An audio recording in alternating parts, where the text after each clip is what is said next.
ஸ்ரீமதே ராமானுஜாய நமஹ. நம்ம பார்த்துட்டு இருக்கிறது நந்திகிராம், உத்தரப்பிரதேசத்துல அயோத்தியா கிட்ட இந்த இடம் இருக்கு. இந்த இடம் நமக்கு ரொம்ப முக்கியமான இடம். ராமாயணத்துல குறிப்பிட்டிருக்கிற நிறைய இன்சிடென்ட்ஸ் இங்க நடந்திருக்கு. நம்ம இப்ப பார்த்துட்டு இருக்கிறது பரதனும் அனுமானும் சந்திச்ச இடம். இவ ஒருத்தருக்கு ரெண்டு தடவை பாத்துக்கிறா. முதல் தடவை ஆஞ்சநேயர் சிரஞ்சீவி மலையை எடுத்துன்னு போகும்போது அவர் மேல பறக்கும்போது அவரோட நிழல் அப்படியே இந்த அயோத்தியா ஃபுல்லா படுறதுதான். அப்போ என்ன இப்படி ஒரு டார்க்கா எடுத்து அப்படின்னு சொல்லிட்டு பரதன் வந்து பாக்குறார்.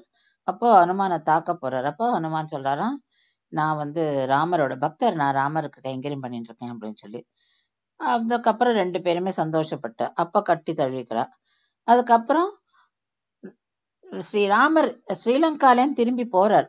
போறதுக்கு முன்னாடி அவர் என்ன சொல்றாருன்னா, அதாவது தான் அங்க போய் ரீச் ஆகிறதுக்கு முன்னாடி ஆஞ்சநேயர்கிட்ட சொல்லி நான் வந்துட்டு இருக்கேன்ற விஷயத்த நீ போய் பரதன் கிட்ட சொல்லிடு அப்படின்னு சொல்றார்.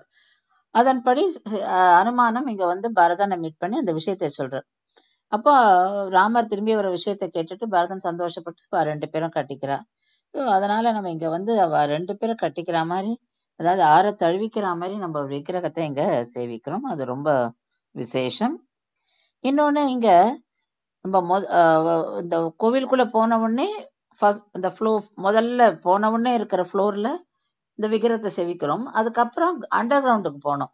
அங்க போனோம்னாக்கா பரதன் ராமருடைய பாதகையை பூஜித்து வந்த இடம் இருக்கு. அங்கதான் பரதன் வந்து 14 வருஷமும் தங்கி இருந்தார்.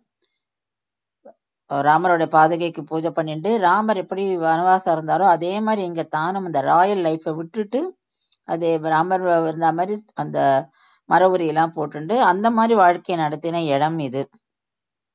ராமர் திரும்பி வர மட்டும் அவர் இங்கேயேதான் இருந்து அயோத்தியை ஆண்டாராம். அதனால இந்த இடம் வந்து ரொம்ப விசேஷம். ஸ்ரீமதே ராமானுஜாய நமஹ.